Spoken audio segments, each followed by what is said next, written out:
అందరికీ నమస్కారం.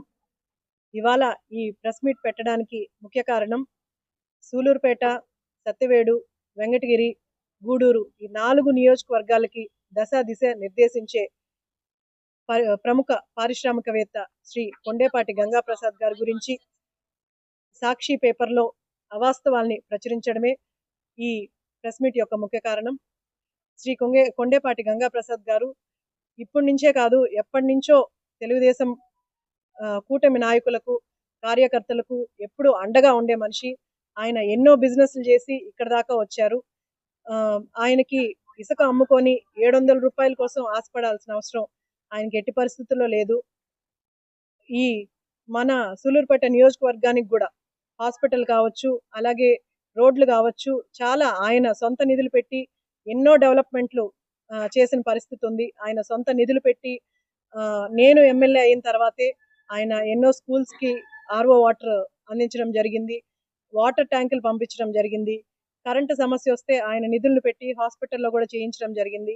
ఇలాంటి ఎన్నో ప్రజాసేవలో కూడా పాల్గొనే ఆయన టీడీపీ కార్యకర్తలకు, నాయకులకు నేనున్నాను అండగా అని అందరికీ భరోసా ఇచ్చే మనిషి ఇసుక అమ్ముకుంటున్నాడని తప్పుడు ప్రచారం చేయడం మేమందరం నాయకులందరం ముక్తకంఠంతో ఖండిస్తున్నాము. ఈ సాక్షి ఎలాంటి పత్రిక అయినా సరే నిజాల్ని నిర్భయంగా బయటకు పెట్టండి, నిజాల్ని జనాల్లోకి తీసుకెళ్ళండి.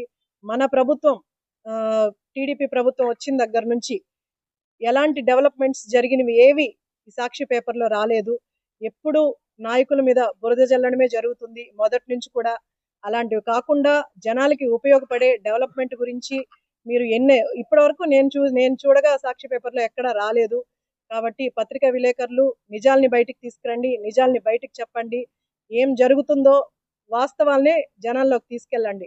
అవాస్తవాలు రాసి జనాల్లోకి తీసుకెళ్లే ప్రయత్నం దయచేసి చేయొద్దని సాక్షి టీవీ వాళ్ళని కోరుకుంటున్నాను. అలాగే మన నారా చంద్రబాబు నాయుడు గారు ముఖ్యమంత్రి అయిన తర్వాత మా అందరి ఎమ్మెల్యేస్కి ఒకటే చెప్పారు, ఎలాంటి ఇవి దౌర్జన్యాలు చేయకుండా ఉండమని. మాకు ఎప్పుడు మీటింగ్స్లో కానీ అలాగే అసెంబ్లీలో కానీ మాకు చెప్తూ వచ్చారు. ఎలాంటి అవినీతికి పాల్పడొద్దని మాకు హెచ్చరిస్తూనే వచ్చారు. మా నాయకులందరం దాన్ని నమ్మి, అలాగే డెవలప్మెంట్ మీద తప్ప ఎలాంటి అవినీతి చేసింది లేదు.